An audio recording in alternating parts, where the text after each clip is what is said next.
주여, 연약함에도 불구하고만이 아니라 그 연약함을 통해서도 나를 강하게 하시는 주님을 이 아침 만나게 하시고 또 찬양할 수 있는 종들이 되게 하여 주시옵소서. 고난의 시간에 주님을 만나게 하시고 그 고난의 경험들이 나를 빚어 더욱 주님을 닮아가게 하시기를 소원하오니 주여, 오늘도 여전히 말씀을 통하여 나를 빚어 하나님을 쫓고 받드는 자리로 나아가 주님께 온전히 찬양하며 영광 올리는 귀한 자녀들 다 되어줄 수 있도록 인도해 주시옵소서. 오늘 드려지는 이 예배를, 그리고 말씀 앞에 서 있는 주의 종들을 함께 하시고 붙들어 주시며 인도하실 줄 믿사오며 예수님의 이름으로 기도드립니다. 아멘. 할렐루야. 네, 오늘 끝없는 은혜와 사랑의 창고에 들어가게 하시는 그 하나님의 의로우심을 의지해서 이 예배 자리로 나오신 주의 종들을 주님의 이름으로 축복합니다. 예배 자리에서 하나님을 마음껏 찬양했으면 좋겠습니다. 또 그 하나님께서 오늘 우리에게 주시는 그 용서의 은혜와 또 치유의 역사가 있는 이 시간이 되어지면 참 좋겠다라고 하는 마음을 가지면서 오늘 이 시간 감사함으로 예배하고 감사함으로 하나님 말씀 앞에 서는 우리 모두가 되어지기를 다시 한번 주님의 이름으로 축복합니다. 예. 제가 그 요나서를 통해서 이 요나서의 말씀을 묵상하는 가운데 짧지 않습니까? 예. 저는 두꺼운 책보다는 이 작은 책들 좋아해요. 예. 요나서가 참 좋은 건 뭐 여러 가지 다른 이유가 있지만 짧습니다. 작습니다. 그런데요, 작다고 얕보면 안 되고요, 짧다고 내용이 없지 않다는 것입니다. 아주 오래전 구약에서 쓰여진 이 말씀이 지금 21세기를 살아나가고 있는 저와 여러분에게 하나님께서 주시는 은혜가 있고요, 또 오늘 본문의 제목이 사명을 거부하는 이유라고 하는 제목으로 우리가 함께 말씀 보게 되어지는데, 오늘 우리가 사명의 자리에 있을 때 어떨 때 오늘 우리가 이 요나와 같은 모습이 오늘 우리 가운데 있게 되어지는가? 여러분, 지금을 살아가고 있지만 여전히 오늘 우리 안에, 내 내면에 이 요나의 모습이 자리 잡고 있다라고 하는 것입니다. 그래서 그것을 바라볼 수 있으면, 그 요나의 모습을 내가 깨닫게 되어지면 어떻게 되어져요? 말씀을 통해서 하나님께서 주시는 그 놀라운 회복, 다시금 사명의 자리로 회복해 하시는 그 하나님의 은혜를 우리가 맛보게 되어진다는 것입니다. 제가 지난주에 전화 한 통을 선배 목사님한테 받았습니다. 어떤 전화 내용이었냐면요, 아들이 고대를 졸업하고 스웨덴에 있는 학교에 입학하게 되어졌다는 거예요. 그리고 그 입학하게 되어지고 이제 거기서 그 학교를 졸업하게 되어지면요, 또 그 국책연구소에 바로 취업이 되어진대요. 그리고 거기서 또 경력을 쌓고 한국으로 오게 되어지면 교수가 되어줄 수 있는 그 자리가 쭉 열려져 있는 거라고 하는 얘기를 하시는 거예요. 제가 자랑하시려고 전화를 하셨구나. 그래서 목사님 축하드려요. 그랬더니 하시는 얘기가, 그게 아니라 그게 다 되어졌는데 지난주에 저한테 전화하시는 그날, 그 전날이에요, 합격증을 하나 가지고 오셨다는 거예요. 아들이 총신대학교 신학대학원 합격증을 가지고 아버지한테 왔다는 겁니다.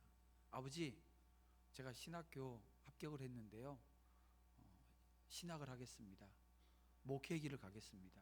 근데 선교사가 되겠다라고 하는 목표를 가지고, 그 선교지가 어딘 줄 아세요? 일본이에요. 일본 선교를 하겠다고. 여러분, 일본이 선교가 안 됩니다. 선교사님들이요, 가려고 하지도 않아요. 그래서 선교사 한 분이 교회를 6개, 7개를 지금 담임하는 그런 상황이 지금 일본의 사역인데요, 그리고 일본에서 복음 전하면요, 콧방귀도 안 껴요. 아주 그냥 적대적이라는 겁니다. 근데 그 선교사가 되겠다고 지금 총신대학교 신학대학원 수시 합격증을 가지고 왔더라는 거예요. 그 이야기를 저한테 하시면서 이게 부모로서 그래 잘했다 이렇게 얘기를 했지만, 이거 애를 어떻게 지도를 해줘야 되는지 모르겠다고 그런 얘기를 하시는 거예요. 그래서 제가 제 경험을 말씀드렸어요. 제 경험도 말씀드리고 저도 이제 왜냐하면 그 목사님은 아버님이 목사님이 아니시기 때문에 그 아들의 입장이나 이런 것들에 대해서는 잘 모르시는 거예요. 근데 저는 저희 아버님이 목사님이고 제가 신학교를 들어가고 또 준비되어지는 이 과정들에 대한 것들을 말씀드렸거든요. 그러면서 또 제가 올 1월 달에 친구 목사한테서 전화 한 통화를 받았던 게 또 기억나는 거예요. 아들이 새해가 돼가지고요, 엄마 아빠를 잠깐 보자 그러더니 하는 얘기가 고등학교 3학년입니다. 신학교를 가겠습니다, 목회를 하겠습니다 해가지고 그 집은 난리가 난 거예요. 폭탄이 터져진 거예요. 목회자 집안에서 목사가 되겠다고 하는데 난리가 나는 것 여러분 이해하셔요? 이해 안 되시죠? 근데 지금 제가 그 전화를 선배 목사님의 전화를 받고 우리 그 친구 목사님이 전화했더니 하는 얘기가 몇 개 신학교에다가 공부를 또 못하면 속이라도 덜 상할 거라고 얘기를 하더라고요. 공부도 한 2등급 정도, 2등급에서 좀 위에 등급이 나오는 아이가 신학교를 가겠다고 하니까 이게 안 된다는 거예요. 그러면서 제가 저의 20살, 21살 때를 다시 소환해 봤습니다. 저는 그때 어땠는가. 근데 제가 아버님한테 아버님 제가 신학교를 가겠습니다 했더니 저희 아버님이 어떻게 하셨냐면요, 이게 어떤 의미인지 아세요? 이런 이 의미가 뭔지 아시겠어요? 그 제가 아니 그게 무슨 의미입니까? 그랬더니 하는 얘기가 저한테 말씀하시는 게 목사를 아무나 해서는 안 돼 그러더라고요. 그래서 제가 속에서 갑자기 그럼 나는 아무나야?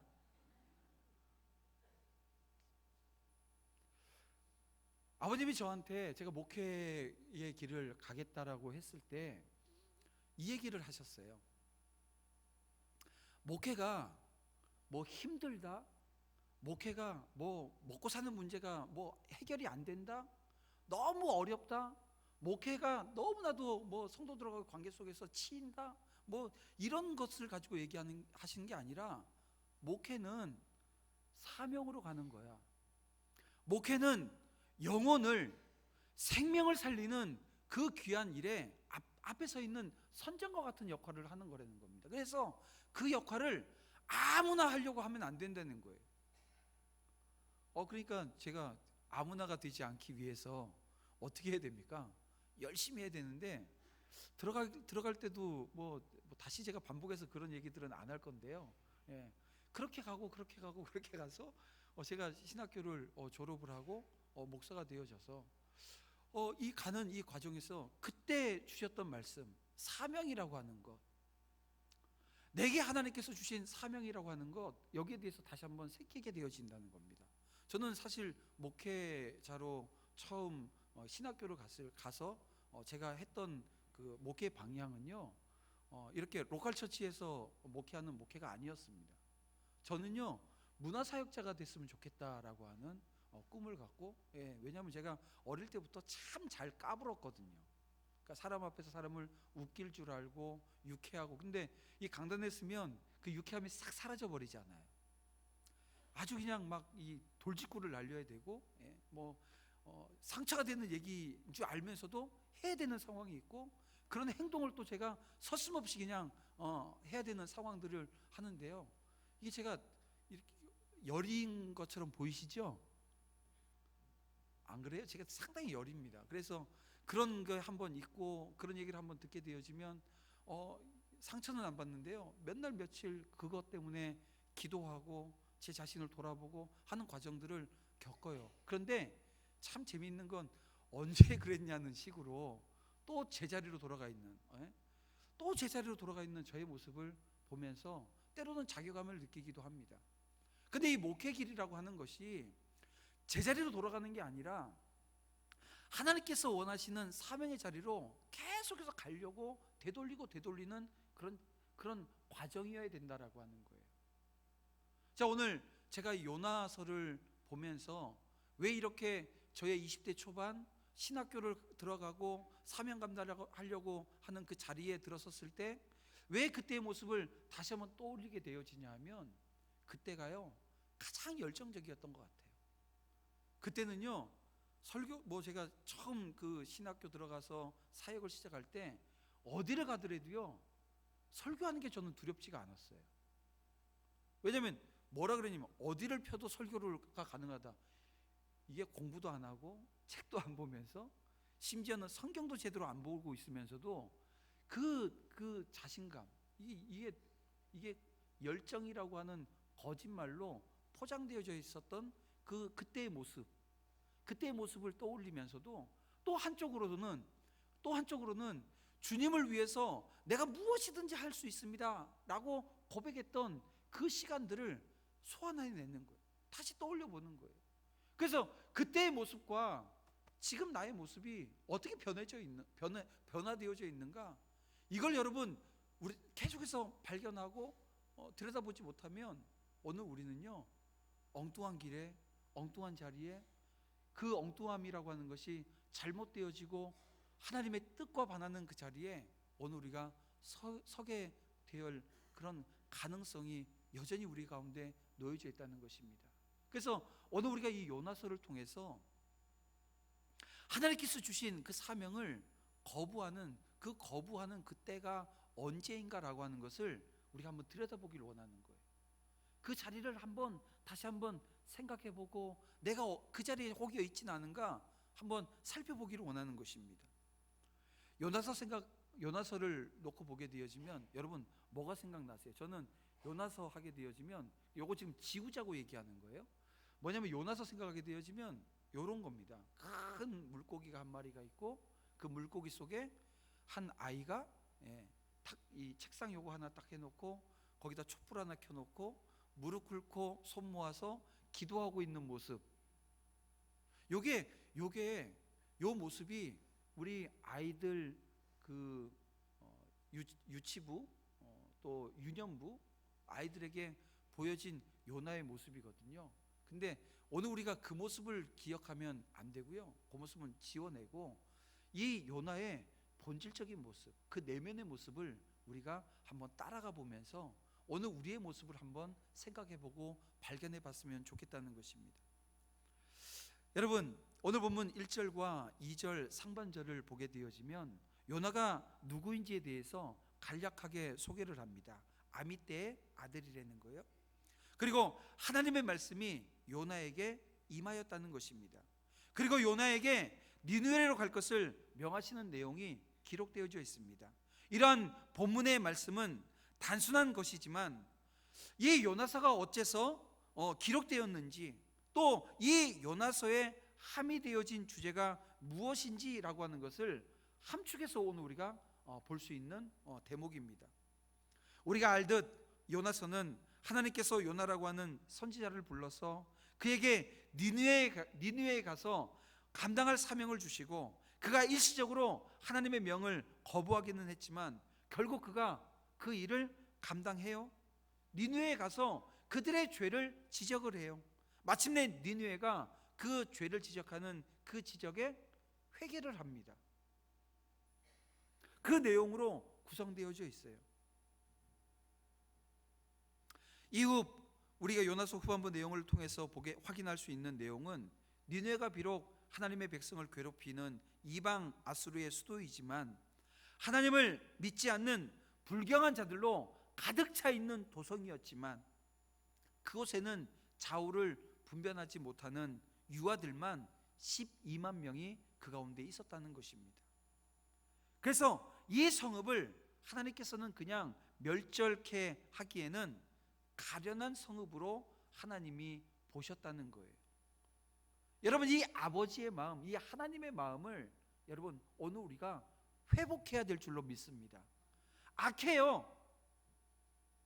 그 악의 정도가 넘어섰어요. 지나쳐요. 하나님이 보실 때도 그 악은 안 돼요. 용서가 안 되는 거예요. 그럼에도 불구하고 하나님께서는 어떻게 해요?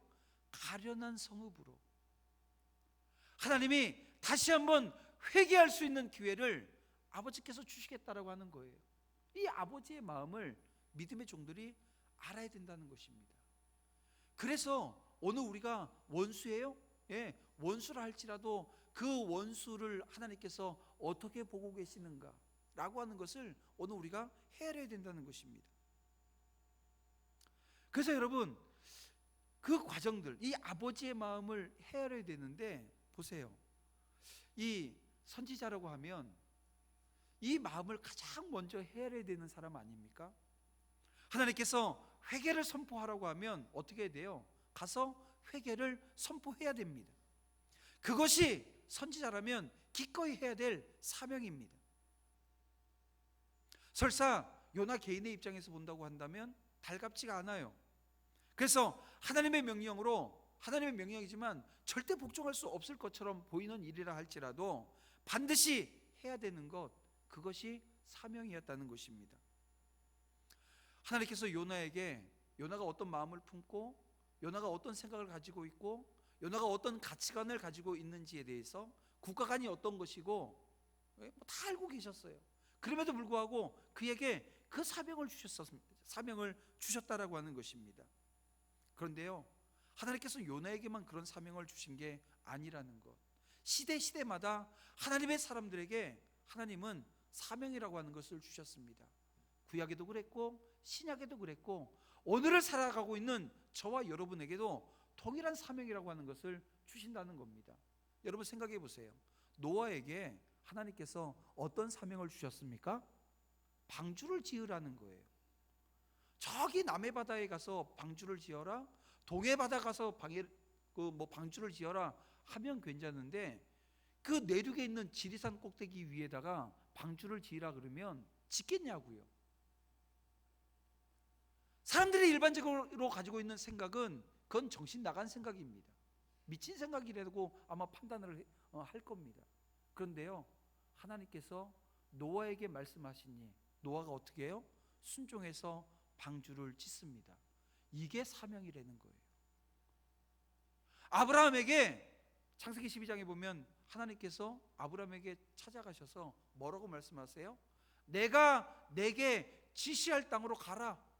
그러면 내가 너를 복의 근원 삼을게. 그때 아브라함이 어디요?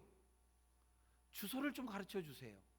거기가 내가 살만한 곳인지, 거기에는 물이 많고 풍요롭고 먹을 만한 것이 있는지, 내 삶의 터전으로 삼을 수 있는 것인지 물어요? 아닙니다. 묻지 않습니다. 그냥 지시한 땅, 친척을 고륙 친척을 버리고 고향을 버리고 떠나라고 하는데요, 가요. 사명이기에 순종하며 가는 것입니다. 광야에서 양을 치고 있는 모세에게도 하나님께서 찾아오십니다. 그리고 뭐라고 말씀하세요?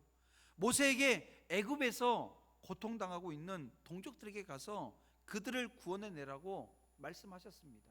이게 사명이에요. 근데 때로는 사명 감당하지 못하겠다고 버틴겨요. 모세가 버틴겼잖아요. 모세가 어떻게 버틴겼습니까? 자신은 말이 어눌한 사람이라는 거예요. 근데 진짜 모세가 말이 어눌했어요? 아닙니다. 사명 감당하지 않겠다고 거부했던 모습이에요. 결국 그 사명 감당하지 않았나요? 사명 감당했습니다.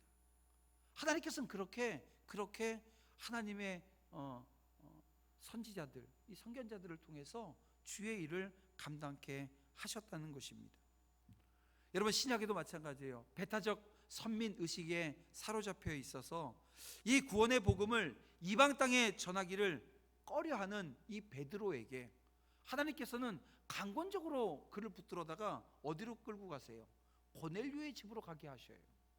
이 고넬료의 집에 가게 하셔서 이방인에게 복음을 전하고 회개케 하는 역사를 이루셨던 모습들을 우리가 사도행전을 통해서 보게 되지 않습니까? 사도 바울도 보세요. 사도 바울은요, 소아시아 선교에만 치중했어요. 소아시아 선교만 하면 된다고 아마 생각했던 것 같아요. 그런데 하나님께서는 유럽과 전 세계를 향한 복음 전도에 눈을 뜨고 있지 못했던 그 바울에게 꿈에 환상을 보여주십니다. 한 청년이 나타나서 마게도냐로 와서 오늘 우리를 도와달라는 거예요. 구원해달라는 거예요. 그래서 그 발걸음이 유럽으로 향하게 하시고, 그렇게 복음이 서쪽으로 복음의 서진이라는 얘기 들어보셨죠? 복음은 서쪽으로 이동을 했는 거예요. 복음이 서쪽으로 이동한 거예요. 그게 하나님의 뜻이었다는 것입니다. 여러분, 성경 곳곳에서 하나님께서는 그 종들, 그 백성들로 하여금 마땅히 가야 할 길, 감당해야 될 사명을 구체적으로 사명을 제시해 주셨습니다. 이러한 하나님의 역사는 과거 신구약 성경 기록된 하나님의 사람들에게만 이루어진 것이 아니라는 것입니다. 오늘을 살아가고 있는 저와 여러분들의 삶의 자리에서도 하나님께서는 사명이라고 하는 것을 주셨다라고 하는 것. 오늘 우리가 어디에 가서 무엇을 해야 할지 하나님께서는 말씀을 통해서 가르쳐 주시고 그것을 실제 감당하기를 바라신다는 것입니다. 여러분, 하나님께서는 저와 여러분에게 이 공동체에게 주신 사명이라고 하는 것이 있습니다. 그 사명의 자리를 회복하기 위해서 한 단계 한 단계 한 단계 준비되어져 갈 것입니다. 그런데요, 이 공동체에 주신 사명과 함께 여러분 한 사람 한 사람에게, 오늘 나에게, 여러분 각자에게 하나님께서 주신 또 다른 사명이라고 하는 것이 있다는 것입니다.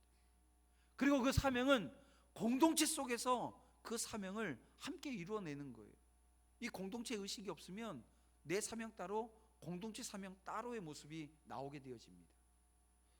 근데 그 모습이 어떤 모습일까요? 건강한 모습은 아니라는 거예요. 생각해 보세요. 이 손가락이 자기가 하고 싶은 거 따로 하고 몸이 하는 거 따로 하고 그렇게 되어지지 않잖아요. 하나님께서 성경을 통해서, 말씀을 통해서 우리에게 주시는 것은 유기적인 오늘 성도의 관계, 이 교회 관계 속에서 주의 사역을 감당해 내라고 하는 것입니다. 하나님께서는 이 시대에 오늘 우리 각자에게 들려주시는 주의 음성을 듣고 그에 순종하는 복된 삶을 살아가기를 원하신다는 것, 여러분 기억하시기를 주님의 이름으로 축복함을 드립니다. 근데 여러분, 그 하나님의 뜻이, 문제는 뭐냐면 그 하나님의 뜻이 내가 가지고 있는 생각과 다를 때입니다. 내가 가지고 있는 이 가치관과 다를 때입니다. 2절 말씀을 보세요. 너는 일어나 저 큰 성읍 니느웨로 와서 그것을 향하여 외치라. 그 악독이 내 앞에 상달되었음이니라 하시니라. 하나님께서는 여기서 요나에게 그가 사역을 감당할 곳을 제시하시는데요, 그곳이 어디라고요? 니느웨라는 거예요. 여러분, 니느웨는 열왕기서에서 소개하듯이 이 아수르의 수도입니다. 아수르는요, 이스라엘을 여러 차례 침략한 적이 있는 선민의 이 적대 국가입니다. 다시 말하면 이스라엘 백성들, 이스라엘에게 있어서는 원수예요.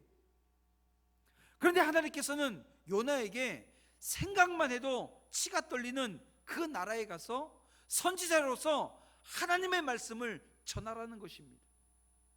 여러분, 이 아수르가 얼마나 죄악이 크고요, 그 사람들이 얼마나 엄청난 죄를 악하냐 하면요, 제가 팀 켈러 목사님 좀 이따가 소개도 한번 다시 할 텐데, 그 목사님 책에 보니까 이렇게 돼 있어요. 전쟁을 해서 포로로 잡으면 어떻게 했냐면요, 살려두질 않아요. 죽여요. 두 발을 자르고 한 손만 자릅니다. 그럼 어떻게 해요? 그 사람이 어떻게 되겠어요? 죽어요. 근데 왜 두 팔을 안 자르고 한 팔만 자르냐면 그 한 손으로 막 살려달라고 애원하는 거, 그걸 보겠다는 거예요. 이 정도로 악한 사람들입니다. 북한의 김정은이 사형을 하는, 이 사람 죽일 때 포를 쏴서 죽였다 그러잖아요. 이거보다 더 심한 거예요.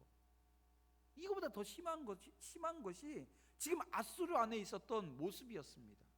근데 그 나라에 가서, 그 수도에 가서 그들의 죄를 지적하라는 거예요.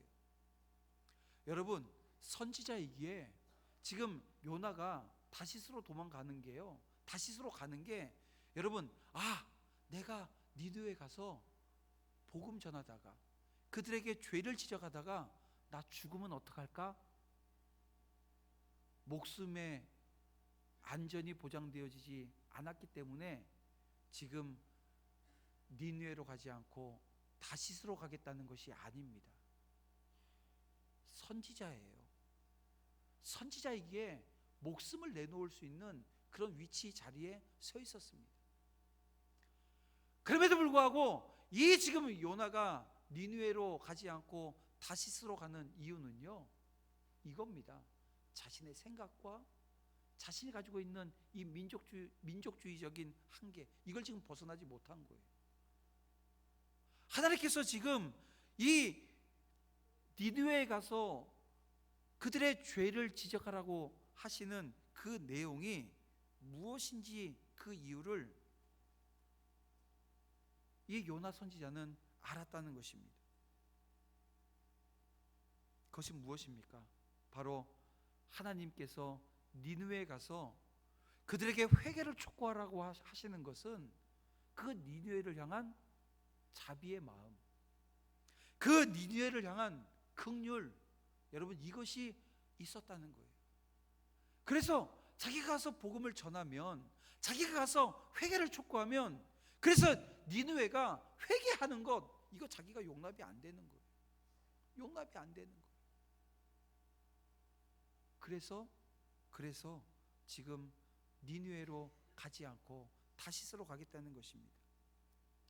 그들로 하여금 회개의 기회를 주시려고 하는 그 하나님의 마음을 요나 선지자는요 간파했던 것입니다. 요나는 이것을 용납할 수 없었어요.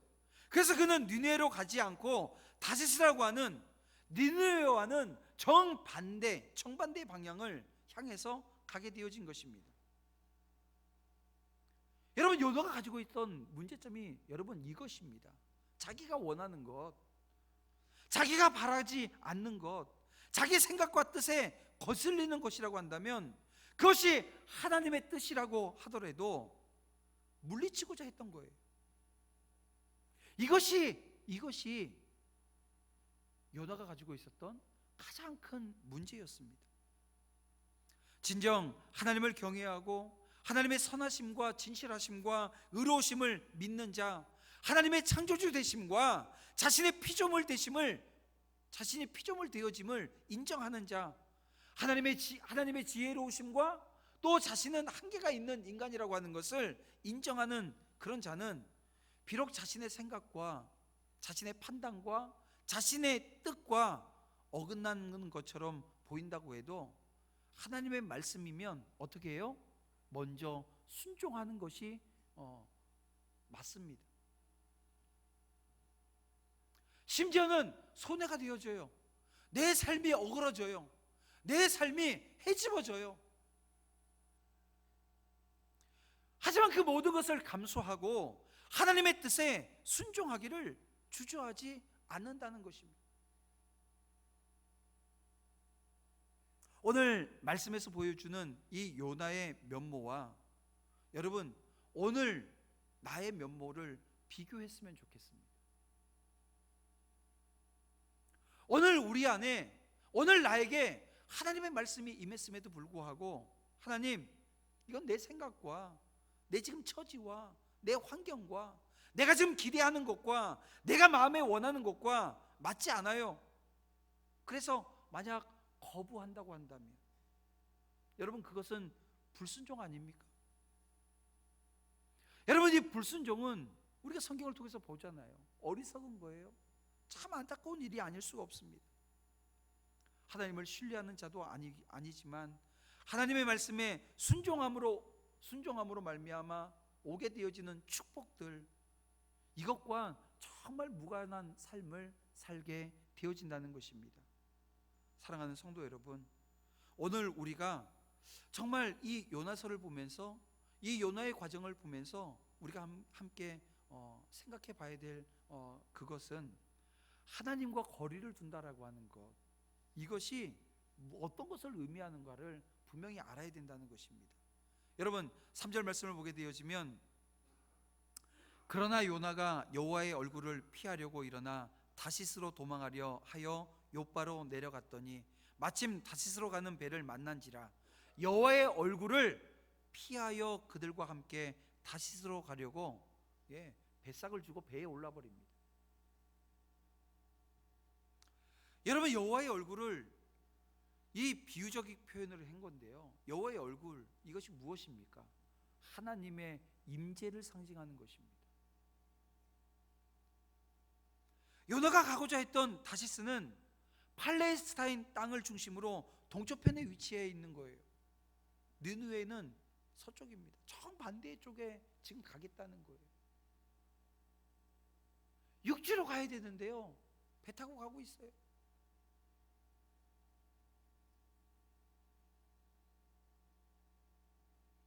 팀 켈러 목사님이 쓴 방탕한 선지자라고 하는 책이 있습니다. 이 책을 보게 되면 팀 켈러 목사는 하나님을 피해서 달아나는 두 가지 방법을 소개를 하고 있는데요, 그 소개를 하면서 예를 들고 있는 것이 누가복음 15장에 나오는 탕자의 비유입니다. 한번 제가 읽어드릴 테니까 한번 들어보세요. 유산을 챙겨 떠난 동생은 아버지의 도덕적 가치관을 모두 거부하고 자신이 원하는 방식으로 사는 것으로서 아버지의 통제를 벗어나려고 했다. 형은 집에 머물면서 아버지에게 철저히 순종했지만 아버지가 남은 재산으로 큰 아들인 자신이 동의할 수 없는 일을 하자 분노를 쏟아낸다. 이 지점에서 그 역시 아버지를 사랑하지 않았음을 극명하게 드러낸다. 이게 팀 켈러 목사가 얘기하는 내용입니다.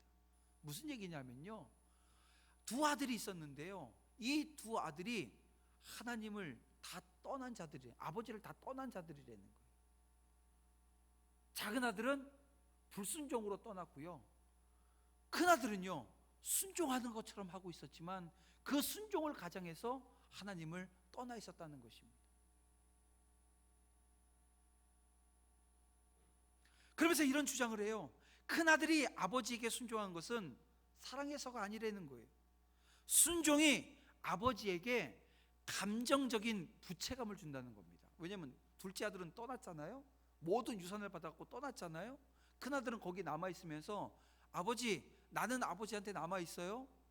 아버지, 내가 아버지 모시고 있는 거예요. 그렇게 얘기하면서 감정적으로 그 아버지가 부채감을 느끼게끔 해놨다라는 거예요. 그리고 자기가 원하는 대로 하도록 그 아버지를 통제하겠다는 것입니다. 이게 둘째 아들이, 큰 아들이 가지고 있었던 이 하나님을 떠난, 하나님을 피해서 달아나는 방식이었다는 것입니다. 여러분, 오늘 여기 계신 저와 여러분들은 최소한 둘째 아들은 아닌 것 같아요. 오늘 우리는 큰 아들입니다. 오늘 우리가 순종한다라고 순종하는 자리에서, 오늘 우리가 순종한다고 정말 예배하고 여러 가지 봉사를 통해서 순종하는 그 순종의 자리에서 지금 팀켈러 목사가 얘기하는 것처럼 하나님에게, 하나님, 감정적인 부채감 느끼셔야 돼요. 내가 그래도 이만짝 하잖아요. 소득의 11조를 드리고 내가 얼마의 기도를 하고, 이게 바리새인들이 예수님 당시에 기도했던 기도 내용 아닙니까? 내가 이렇게 헌금을 하고 있고, 내가 이렇게 헌신을 하고 있고, 내가 이렇게 하고 있는데요, 하나님, 하나님의 뜻이 아니라 제 뜻대로 되어지기를 원하나이다.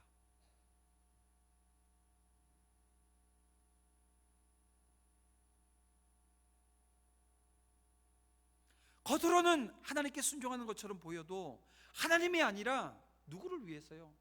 자기 자신을 위해서 그렇게 하고 있는 모습 없냐는 것입니다. 여러분, 요나는 하나님에게서 달아나고 또 달아납니다. 계속 달아나요. 이 누가복음 15장에 나온 이 큰아들과 작은 아들의 모습이요, 이 요나서에 그대로 나와요. 요나서 1장 2장에 나와 있는 요나의 모습은 둘째 아들의 모습입니다. 3장 4장에 나와 있는 이 요나는요, 첫째 아들의 모습을 그리고 있다는 거예요. 여러분, 이 요나서, 이 짧은 책이지만 이 짧은 책을 통해서 하나님께서 오늘 우리에게 원하시는 가장 기본적인 사명에 대한 모습들을 우리가 함께 발견하고 생각하면서 오늘 우리가 이 말씀을 대해 나가길 원합니다. 오늘 우리 안에, 하나님, 나 도망갈 거예요, 나 달아날 거예요, 하나님 그 뜻과 내가 다르기 때문에 저는 거부할 거예요. 아무리 다양한 전략을 세워서 여러분 우리가 회피하고 도망간다 할지라도 우리 하나님은 한 발 앞서 가시면서 그 모든 것들을 정리하십니다. 여러분, 오늘 우리가 그 사실을 알아서 정말 하나님께서 언제나 어떤 상황에서나 오로지 하나님만 가까이 하는 삶, 하나님의 임재 안에 그분의 뜻 안에 거하는 믿음의 종들의 삶이 되어지기를 주님의 이름으로 축복합니다. 이를 망각하고 하나님과 거리를 두고 살아간다고 한다면 여러분, 그것은 스스로 패망의 구덩이 안에 들어가 버리는 것과 뭐가 다르겠어요? 오늘 이 시간 믿음의 종들은 나를 위해서 십자가 지신 그 주님, 그 십자가 주심으로 말미암아 그 십자가에서 피를 쏟으시고 죽으시고 사흘 만에 부활하심으로 말미암아 오늘 우리를 살려주셨어요. 오늘 우리 안에 새로운 생명을 허락해 주셨습니다. 생명만 주신 것이 아니라 그 생명으로 감당해야 될 사명을 주셨어요. 그 사명은요, 저와 여러분이 정하는 게 아닙니다. 누가 정해주셔요? 하나님이 정해주시는 거예요. 하나님이 정해주신 그 사명이 오늘 우리 앞에 놓여져 있습니까? 따지지 마세요. 묻지 마세요.